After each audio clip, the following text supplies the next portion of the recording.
Spirituality. Is it best to approach environmental issues from a sacred perspective or a secular perspective? We often think of environmentalism as grounded in scientific facts and rationality, but for many people it's also grounded in spiritual values. The Ecotype spirituality axis considers the interplay of these two important traditions in the context of environmental issues. This relates to the Ecotypes theme of old versus new knowledge. There's a spectrum of thought on the spirituality axis. To the left is the sacred pole, and to the right is the secular pole. Let's look at either end of the spectrum. I believe that nature has an important spiritual dimension that we must not neglect in coming to terms with our environment. I believe that people who look for spiritual dimensions of environmental problems and solutions are wasting their time. Now let's listen to some student anecdotes relating to the spirituality axis. I think spirituality plays a pretty large role, at least in my form of environmentalism. As somebody that is Indigenous, I'm Cheyenne River Sioux, so to me, having some kind of connection to where I live or where I'm present is like incredibly important to me. Which is why I know my form of environmentalism leans toward having a sacred sense of spirituality. As somebody, like, I've been told for, my whole life that buffalo are sacred to my people and everything. And that was disregarded in the 1800s by many, many people. And we saw how that turned out. They almost went extinct, and that is incredibly insane to think about. So I just think it's important that people view sacredity as something that shouldn't be like swept over. It's equally important as looking at something from a secular point of view. Just because you don't understand where that sacred thought comes from doesn't mean that you should forego supporting that opinion, or at least just acknowledging it. I do think that certain people have spiritual connections to nature. I am a fan of ecofeminism, and learning about Indigenous rights and Indigenous practices. It often gets combined into this title of spirituality and its importance in environmental issues. I think that it's often put on the sidelines, or it has been put on the sidelines, and now it's getting more and more incorporated in popular environmental discussions. I think that it has a stigma, which is interesting. Like, spirituality isn't religious, and spirituality isn't not rational. I think it's important to acknowledge different backgrounds and different experiences and connections, and bring that into environmental debates.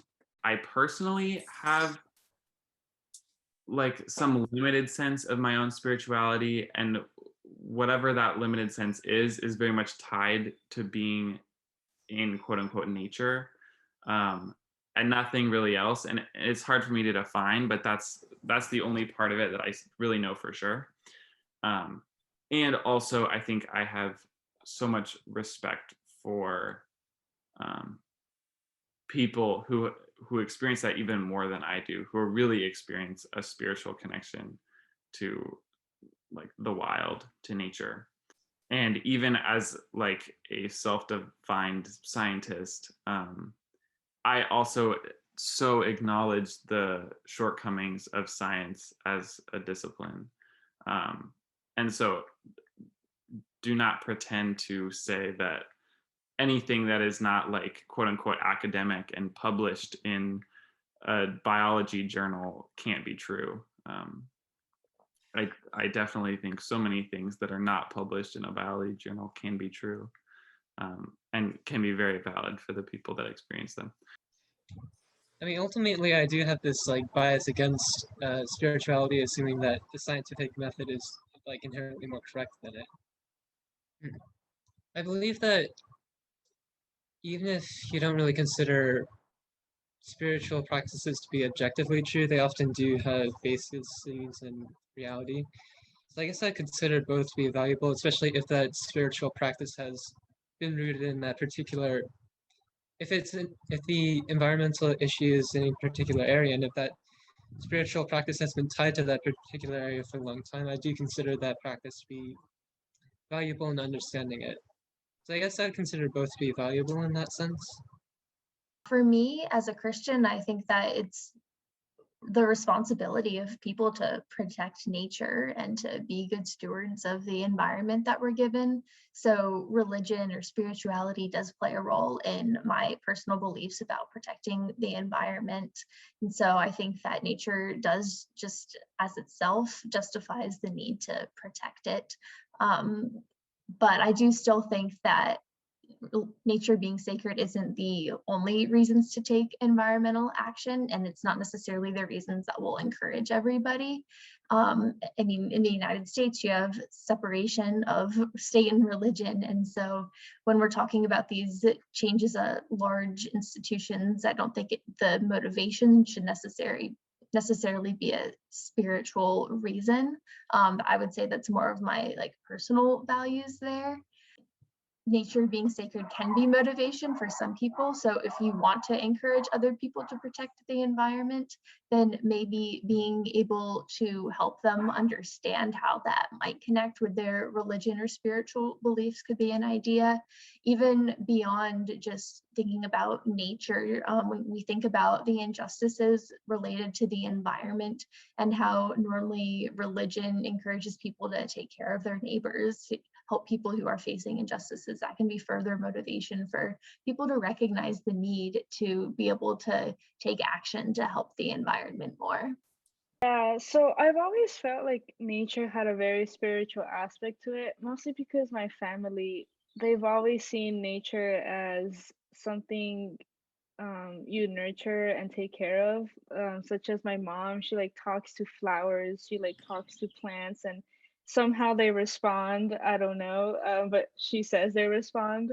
But I don't know, I do feel like there is another layer to nature and that we really can't ignore it, because if we ignore it, we're not seeing the whole scope of it, you know. And I don't know, I just feel like there's a lot of people connected to nature on a spiritual basis, and that if we don't consider that, we hurt those people too who believe that nature has a spiritual aspect to it.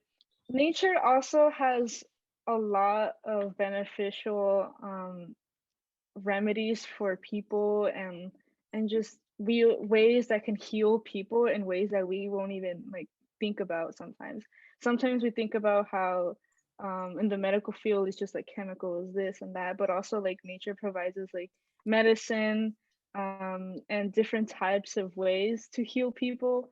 And that's why I feel like there is like a powerful, like something more powerful within nature. Yeah, because sometimes I get really sick and my mom, she doesn't feed me medicine. She feeds me tea and like weird remedies such as like eggplant juice or something. So it's like, I don't know. I do feel very strongly that nature has more of a spiritual aspect to it. And I don't think it should be ignored, because I think it's just something that I don't know, you really can't ignore. Where do your opinions lie on the spirituality axis? Do you have a sacred or secular viewpoint when approaching environmental issues? You can find out by taking the Ecotypes survey at ecotypes.us. It only takes a few minutes and will immediately give you comprehensive results about you. If you want to dive even deeper into Ecotypes, the website has more information and there's even a book coming soon. Thank you so much for watching this video. I hope you gained something valuable from it. This Ecotypes video series is all unfunded work, so if you would like to support us and know of any further opportunities, please get in touch and engage with this video by liking, commenting, and subscribing. It really helps us out. So thank you so much and stay curious.